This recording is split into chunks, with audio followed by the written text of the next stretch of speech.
प्रभु यीशु मसीह के महान और सामर्थी नाम को आज के दिन के लिए मैं धन्यवाद देता हूँ। उसकी धार्मिकता हमारे लिए बड़े कार्य है और उसने हमें उसके पवित्र लहू से धर्मी ठहराया है। इस बात को हम अपने जीवन में कभी भी भूलने ना पाए।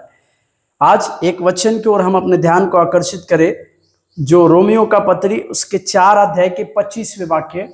रोमियो का पत्री 4 अध्याय के 25वें वाक्य देखिए। वह हमारे अपराधों के लिए पकड़वाया गया, वह हमारे धर्मी ठहराने के लिए जिलाया भी गया।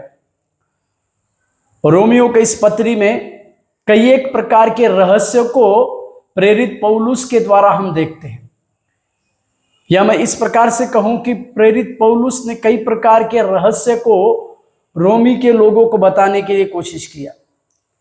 यही रोमी लोग जिन्होंने प्रभु यीशु मसीह को अपना उद्धारकर्ता के रूप में स्वीकारा नहीं, यही रोमी लोग प्रभु यीशु मसीह को अपना व्यक्तिगत उद्धारकर्ता के रूप में ना स्वीकारे, यही रोमी लोगों ने इस क्रूस की एक दर्दनाक मौत के लिए प्रभु यीशु मसीह का नाम को लिया।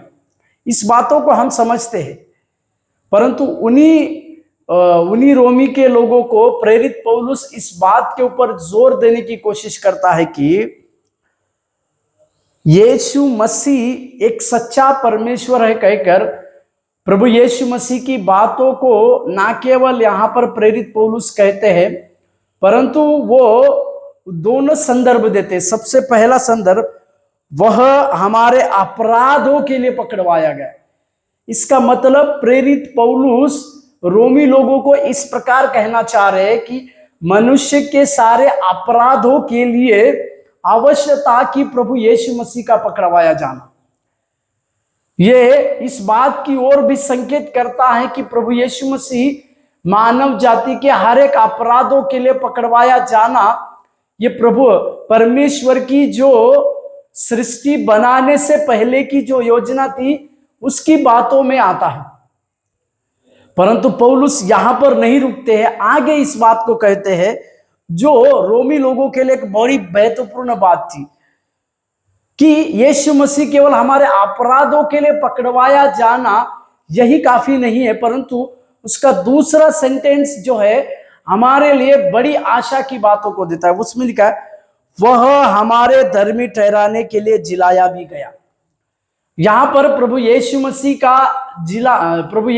का जी उठना हमारे लिए एक बड़े काम है, यानी प्रभु यीशु मसीह का जी उठना हमारे लिए एक बड़ी बात है। हमारे लिए प्रभु यीशु मसीह का जी उठना कई एक प्रकार के उपायों को लाता है। प्रभु यीशु मसीह का जी उठना हमें कई एक प्रकार की नई आशा की बातों को तो देता है, परंतु उसमें सबसे बड़ी बात यहां पर प्रेरित पौलुस कहता है उसका जी उठना मतलब हमें धर्मी ठहराना है। हालेलुया। जिस प्रकार से प्रभु यीशु मसीह धर्मी थे, जिस प्रकार से प्रभु यीशु मसीह ने धार्मिकता के काम 3.5 साल के उनके सेवकाई में किए और एक आज्ञाकारी पुत्र के अनुसार क्रूस पर अपने बलिदान को दिए, उसके द्वारा उस यीशु मसीह के तीसरे दिन जी उठने के द्वारा सबसे पहली चीज हमारे जीवन में प्राप्त हुई है, वो ये है यीशु मसीह का जी उठना मतलब हमें धर्मी ठहराने के लिए। मेरे प्यारों, इस बात को आज सवेरे के समय में हम गौर से देखने पाए, गौर से समझने पाए। यीशु मसीह का प्रभु यीशु मसीह का तीसरे दिन जी उठना मतलब हमें धर्मी ठहराए जाने के लिए, मतलब हम सरलता से अभी अपने पापों की क्षमा के लिए परमेश्वर के पास माफी मांग सकते हैं, उनसे क्षमा की प्रार्थना कर कर अपने पापों को और अपने कुछ बुरी बातों को छोड़ के फिर से परमेश्वर के राज्य में चले आ सकते हैं। इसी के लिए क्रूस की मृत्यु हमें धर्मी ठहराती है। इस बातों को आज सवेरे के समय में हम समझ नहीं पाए।